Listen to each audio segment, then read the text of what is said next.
MB नगर police की बड़ी कार्रवाई, कुख्यात चोर गिरफ्तार।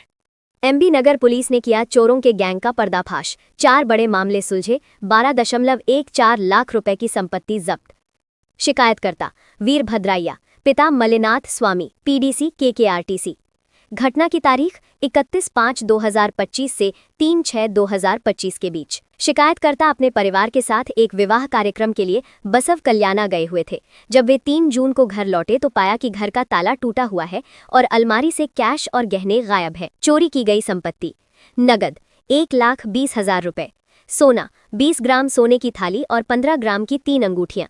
टोटल कीमत लगभग 4.35 लाख रुपए। एमबी नगर पुलिस स्टेशन में एफआईआर नंबर 84/2025 के तहत बीएनएस एक्ट 2023 की धारा 331 का 3, 331 का 4 और 305 के अंतर्गत मामला दर्ज किया गया। Honourable police commissioner doctor Sharanappa SD, IPS और डीसीपी श्री प्रवीण एच नायक के मार्गदर्शन में एक स्पेशल टीम बनाई गई।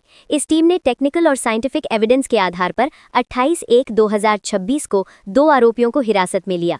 अप्पाजी, पिता गंगाराम चावण, उम्र 22 वर्ष, निवासी कमासरा नायका टांडा, अलंद।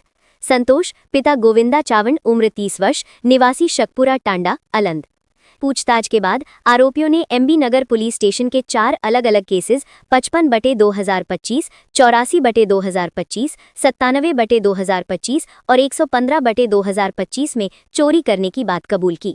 जब्त की गई कुल संपत्ति: टोटल सीज्ड 67 ग्राम सोने के आभूषण, 1,02,000 रुपए कैश, एक पल्सर बाइक अपराध में इस्तेमाल की गई।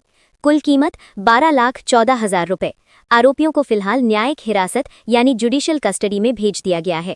एमबी नगर ಪೊಲೀಸ್ ಸ್ಟೇಷನ್ ಇನ್ಸ್ಪೆಕ್ಟರ್ ಮತ್ತು ಅವರ ಟೀಮ್ ಎಸಿಪಿ ನಾರ್ತ್ ಅವರ ಮಾರ್ಗದರ್ಶನದಲ್ಲಿ ಏನೋ ಒಂದು ಒಳ್ಳೆಯ ಪತ್ತೆ ಕಾರ್ಯ ಮಾಡಿದರೆ ಅದರ ಬಗ್ಗೆ ತಮ್ಮ ಮುಂದೆ ಇಡಲಿಕ್ಕೆ ಪತ್ರಿಕಾಗೋಷ್ಠಿಯನ್ನು ಕರೆದಿದ್ದೀವಿ.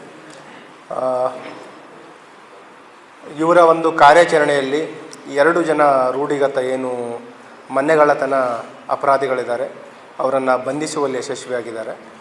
ಇವರ ಬಂಧನದಿಂದ ನಿಯರ್ಲಿ 12 ಲಕ್ಷಕ್ಕಿಂತ ಹೆಚ್ಚು ಚಿನ್ನಾಭರಣಗಳನ್ನು ವಶಪಡಿಸಿಕೊಳ್ಳಲು ಯಶಸ್ವಿಯಾಗಿದ್ದಾರೆ ಮತ್ತು 1 ಲಕ್ಷಕ್ಕಿಂತ ಹೆಚ್ಚು ಏನು ಕಳ್ಳತನ ಮಾಡಿರುವ ಹಣವನ್ನು ಕೂಡ ವಶಪಡಿಸ್ಕೊಂಡಿದ್ದಾರೆ. ಮತ್ತು ಕೃತ್ಯಕ್ಕೆ ಅವರೇನು ಬಳಸ್ತಾ ಇದ್ದರು ಪಲ್ಸರ್ ಬೈಕ್, ಆ ಬೈಕನ್ನು ಕೂಡ ವಶಪಡಿಸ್ಕೊಂಡಿದ್ದಾರೆ. ಈ ಮೋಡಸ್ ಆಪರೆಂಡಿ ಏನು ಯಾವ ರೀತಿ ಆರೋಪಿಗಳು ಹಿನ್ನೆಲೆ ಏನಿದೆ ಅದನ್ನು ಹೇಳಲಿಕ್ಕೆ ಹೋದರೆ, ಬೇಸಿಕಲಿ ಅವರು ಆಳಂದ ತಾಲೂಕಿನ ಕೆಲವು ತಾಂಡದಲ್ಲಿ ವಾಸ ಮಾಡ್ತಾರೆ. ಕೃಷಿ ಹೊಲದಲ್ಲಿ ಕೆಲಸ ಮಾಡ್ತಾ ರಾತ್ರಿ 1 ಗಂಟೆ ನಂತರ ನಗರಕ್ಕೆ ದ್ವಿಚಕ್ರ ವಾಹನದಲ್ಲಿ ಇಲ್ಲಿ ಬರ್ತಾಯಿದ್ರು. ಬಂದು ಒಂದು ಕಡೆ ವಾಹನವನ್ನು ಇಟ್ಟು ರ್ಯಾಂಡಮ್ ಆಗಿ, ಈಗ ಕೆಲವು ಅಪರಾಧಿಗಳು ಹಗಲೊತ್ತಲ್ಲಿ ಮನೆಗಳನ್ನು ರೆಕ್ಕಿ ಮಾಡ್ತಾಯಿದ್ರು, ಯಾವುದು ಲಾಕ್ಡ್ ಹೌಸ್ ಇದ್ದಾವೆ ಅಥವಾ ಲಾಕ್ಡ್ ಗೇಟ್ ಇದೆ ಅಂತಂತು. ಇವರು ಆ ರೀತಿ ಇಲ್ಲ, ರ್ಯಾಂಡಮ್ ಆಗಿ ಒಂದು ಕಡೆ ವಾಹನವನ್ನು ನಿಲ್ಲಿಸಿ ಅದರಲ್ಲಿ ಎಮ್ಮಿ ನಗರದಲ್ಲಿ ಏನು ಕೆಲವು ಇತ್ತೀಚೆಗೆ ಡೆವಲಪ್ ಆಗಿರೋ ಔಟ್ಸ್ಕರ್ಟ್ಸಲ್ಲಿರುವ ರೆಸಿಡೆನ್ಷಿಯಲ್ ಏರಿಯಾಗಳಿದ್ದಾವೆ, ಅಂಥ ಮನೆಗಳನ್ನೇ ಇವರು ಏರಿಯಾಗಳನ್ನು ಟಾರ್ಗೆಟ್ ಮಾಡ್ತಾಯಿದ್ರು. ಅಲ್ಲಿ ರೆಕ್ಕಿ ಮಾಡಬೇಕಾದ್ರೆ ಏನು ವಾಹನವನ್ನು ನಿಲ್ಲಿಸಿ ಬೈ ವಾಕ್ ರೆಕ್ಕಿ ಮಾಡೋದು, ಯಾವುದು ಲಾಕ್ ಆಗಿರುವಂಥ ಮನೆ ಇದೆ ಅಥವಾ ಲಾಕ್ ಆಗಿರುವಂಥ ಗೇಟ್ ಇದೆ, ಆ ಗೇಟನ್ನು ಅಥವಾ ಲಾಕ್ಗಳ ಮನೆಗಳನ್ನು ತಕ್ಷಣ ಅಲ್ಲೇ ಅಪರಾಧಗಳನ್ನು ಮಾಡುವಂಥದ್ದು. ಒಂದು ಸಲ ಅಪರಾಧ ಮಾಡಿದರೆ 1 ಮಂತ್ ಆ ಕಡೆ ಬರೋದಿಲ್ಲ ಅವರು. ಬೇಸಿಕಲಿ ಒಂದು ಸಲ ಅಪರಾಧ ಮಾಡಿದರೆ 1 ಮಂತ್ 2 ಮಂತ್ಸ್ ಏನವರು ಸಿಕ್ಕಿರುತ್ತೆ, ಅದರ ಮೇರೆಗೆ ಅವರು ನೆಕ್ಸ್ಟ್ ಆ ಕಡೆ ಬರ್ತಾ ಇರಲಿಲ್ಲ. ಕಳೆದ ವರ್ಷ ಜೂನ್ ತಿಂಗಳಲ್ಲಿ ಒಂದು ಅಫೆನ್ಸ್ ಆಗಿತ್ತು, 2025 ಜೂನಲ್ಲಿ. ಅದರಲ್ಲಿ ನಮಗೆ ಒಂದು CCTVಯ ಒಂದು ಲೀಡನ್ನು ಸಿಕ್ಕಿತ್ತು. ಅದರ ಮೇಲ್ಗಡೆ ಮತ್ತು ಕೆಲವು ತಾಂತ್ರಿಕವಾಗಿ ದೊರೆತ ಸಾಕ್ಷಿಗಳ ಆಧಾರದ ಮೇರೆಗೆ ಆರೋಪಿಗಳನ್ನು ಬಂಧಿಸಲು ಯಶಸ್ವಿಯಾಗಿದ್ದಾರೆ. ಅದರಲ್ಲಿ ಏನು ನಮಗೆ ಸಿಕ್ಕಿದೆ ತಾಂತ್ರಿಕ ಸಾಕ್ಷಿ, ಅದರ ಮೇರೆಗೆ 2ನೇ ಆರೋಪಿ, ಇದರಲ್ಲಿ ಏನು ಬಂಧಿತರಾಗಿದ್ದಾರೆ 2 ಜನ ಆರೋಪಿಗಳು, ಅದರಲ್ಲಿ 2ನೇ ಆರೋಪಿ ಬಂಧನ ಆಗಿದೆ. ಮತ್ತು ಅವನ ಒಂದು ಬಂಧನದಿಂದ ಅವನಿಗೆ ಅವ್ರ ಜೊತೆ ಬಂದಿದ್ದ ಇನ್ನೊಬ್ಬ ಆರೋಪಿ A1 ಆರೋಪಿನೂ ಕೂಡ ಬಂಧಿಸಲಾಗಿದೆ. ಇದರ ಜೊತೆಗೆ ಇವರ ಜೊತೆ ಇನ್ನೂ ಕೆಲವರು ಆರೋಪಿಗಳು ಇರುವರ ಬಗ್ಗೆ ಮಾಹಿತಿ ಇದೆ ಮತ್ತು ಬೇರೆ ಕಡೆ ಅವರು ಅಪರಾಧ ಮಾಡಿರೋ ಬಗ್ಗೆ ಮಾಹಿತಿ ಇದೆ. ಈಗಾಗಲೇ ನಮ್ಮ ಅಧಿಕಾರಿಗಳಿಗೆ ನಿರ್ದೇಶನಗಳನ್ನು ನೀಡಿದ್ದೀವಿ ಉಳಿದ ಆರೋಪಿಗಳ ಬಗ್ಗೆಯೂ ಕೂಡ ಪತ್ತೆ ಮಾಡಲಿಕ್ಕೆ.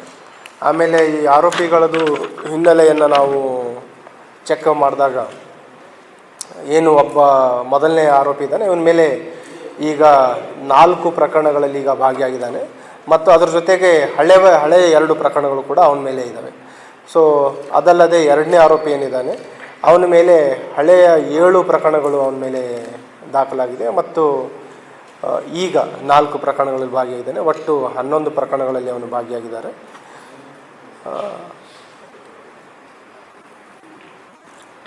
ಇದರಲ್ಲಿನೂ ಕೂಡ ನಮಗೆ ಒಂದು ರಿಮೋಟ್ ಲೀಡ್ ಸಿಕ್ಕಿತ್ತು. ಒಂದು ಏನಂತಂದರೆ, ಈಗ MB ನಗರ ತಮಗೆಲ್ಲ ಗೊತ್ತಿದೆ, ಇತ್ತೀಚೆಗೆ ರೆಸಿಡೆನ್ಷಿಯಲ್ ಏರಿಯಾ ಅಲ್ಲಿ ಎಲ್ಲ ಹೊಸ ರೆಸಿಡೆನ್ಷಿಯಲ್ ಏರಿಯಾಗಳು ಬರ್ತಾಯಿದೆ. ಅಲ್ಲಿ ಜನರ ಒಂದು ಓಡಾಟ ಕಡಿಮೆ ಇರುತ್ತೆ. ಆ ಹಿನ್ನೆಲೆಯಲ್ಲಿ ಆ ಒಂದು ಪ್ರದೇಶಗಳನ್ನ ಅವರು ಆಯ್ಕೆ ಮಾಡಿಕೊಂಡಿರುವಂಥದ್ದು. ಮತ್ತು ಇವರು ಏನು ಅಪರಾಧ ಮಾಡಿದ್ದಾರೆ, 4 ಅಪರಾಧಗಳು ಮಾಡಿರುವ ಟೈಮ್ ಲೈನು ನೋಡಿದಾಗ, ಒಂದು ಫಸ್ಟ್ ಏಪ್ರಿಲಲ್ಲಿ ಮಾಡಿದ್ದಾರೆ, ನೆಕ್ಸ್ಟ್ ಜೂನಲ್ಲಿ ಮಾಡಿದ್ದಾರೆ, ನೆಕ್ಸ್ಟ್ ಜುಲೈಯಲ್ಲಿ ಮಾಡಿದ್ದಾರೆ, ನೆಕ್ಸ್ಟ್ ಆಗಸ್ಟಲ್ಲಿ ಮಾಡಿದ್ದಾರೆ. ಅದರ ನಂತರ ಮಾಡಿರಲಿಲ್ಲ.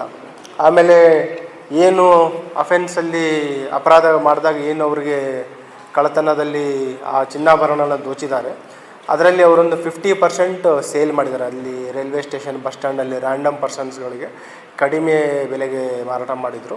ಇನ್ನೂ ಕೆಲವು ಅವ್ರ ಮನೆಯಲ್ಲೇ ಇಟ್ಕೊಂಡಿದ್ರು. ಇಂಟ್ಯಾಕ್ಟ್ ಅಪರಾಧಗಳಲ್ಲಿ ಏನು ಮಾಡಿದ್ರು ಅದನ್ನು ವಶಪಡಿಸ್ಕೊಂಡು ಅಲ್ಲಿ ನಮ್ಮ ತಂಡ ಯಶಸ್ವಿಯಾಗಿದ್ದಾರೆ. ಹಾಗಾಗಿ ನಮ್ಮ ಎಂಟೈರ್ ಟೀಮಿಗೆ ನಾನು ಅಭಿನಂದನೆಗಳನ್ನು ಸಲ್ಲಿಸಲಿಕ್ಕೆ ಇಷ್ಟಪಡ್ತೀನಿ.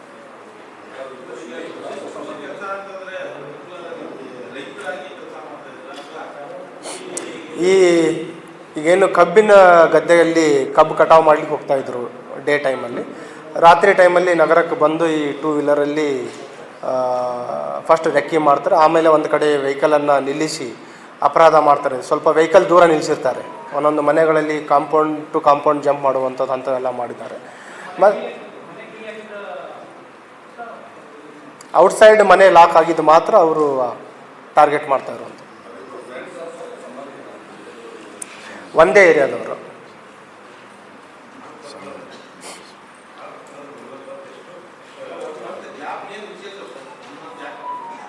ಅವರು ಒಂದ್ಸಲ ಅದು ಕೆಲವು ಸಲ ನೀವು ನೋಡಿದರೆ ಎಷ್ಟೆಷ್ಟು ಅಮೌಂಟ್ ಅವರಿಗೆ ಸಿಕ್ಕಿದೆ. ಒಂದೊಂದು ಕೇಸಲ್ಲಿ 20 ಗ್ರಾಮ್ ಗೋಲ್ಡ್ ಸಿಕ್ಕಿದೆ, ಇನ್ನೊಂದರಲ್ಲಿ 60 ಗ್ರಾಮ್ ಸಿಕ್ಕಿದೆ, ಕೆಲವುದರಲ್ಲಿ 12 ಗ್ರಾಮ್ ಸಿಕ್ಕಿದೆ.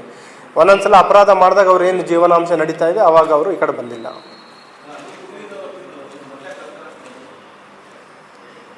ದುಂದು ವೆಚ್ಚಕ್ಕಾಗಿ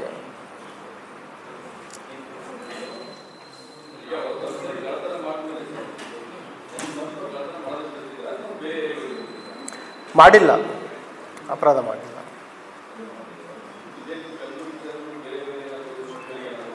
ಅವರು ಇದ್ರ ಮೊದಲು ಅವ್ರ ಮೇಲೆ ಅಪರಾಧಗಳು ಇರೋದು ನರೋಣದಲ್ಲಿದೆ, ನಿಂಬರ್ಗದಲ್ಲಿದೆ, ಮಾದನ್ ಹಿಪ್ಪರ್ಗ ಇದೆ, ಆಳಂದದಲ್ಲಿದೆ.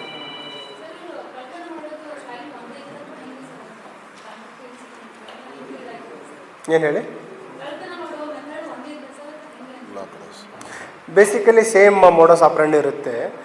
ಏನು ಈಗ ಹೇಳಿದಾಗ ಆಫ್ಟರ್ 1 o'clock ಬರ್ತಿರ್ತಾರೆ. ಮತ್ತು ಏನು ಈಗ ನಾನು ಹೇಳಿದೆ, ಈ MB ನಗರ ಏರಿಯಾಗಳಲ್ಲಿ ರೆಸಿಡೆನ್ಷಿಯಲ್ ಏರಿಯಾ ಇದೆ, ಸ್ವಲ್ಪ ರೀಸೆಂಟ್ಲಿ ಬಿಲ್ಟ್ ಪಾಸ್ಟ್ ಮನೆಗಳಿದ್ದಾವೆ, ಸ್ಟ್ಯಾಂಡ್ ಅಲೋನ್ ಮನೆಗಳು, ಮತ್ತು ಅಲ್ಲಿ ಜನರ ಓಡಾಟನೂ ಕಡಿಮೆ ಇರುತ್ತೆ ಆಫ್ಟರ್ 1 o'clock. ಅಂಥ ಏರಿಯಾವನ್ನು ಅವರು ಆಯ್ಕೆ ಮಾಡ್ತಾಯಿದ್ರು. ಮಾಡಿ ಒಂದು ಸಲ ರೆಕ್ಕಿ ಮಾಡಿ ಲಾಕ್ಡ್ ಹೌಸ್ ಐಡೆಂಟಿಫೈ ಮಾಡಿದಾಗ ಈ ದ್ವಿಚಕ್ರ ವಾಹನ ಒಂದು ಸ್ವಲ್ಪ ದೂರದಲ್ಲಿ ನಿಲ್ಲಿಸಿ ಆಮೇಲೆ ಬೈ ವಾಕ್ ಬಂದು ಅಪರಾಧ ಮಾಡಿ 2 ವೀಲರ್ ಮೇಲೆ ಎಸ್ಕೇಪ್ ಆಗ್ತಾಯಿದ್ರು.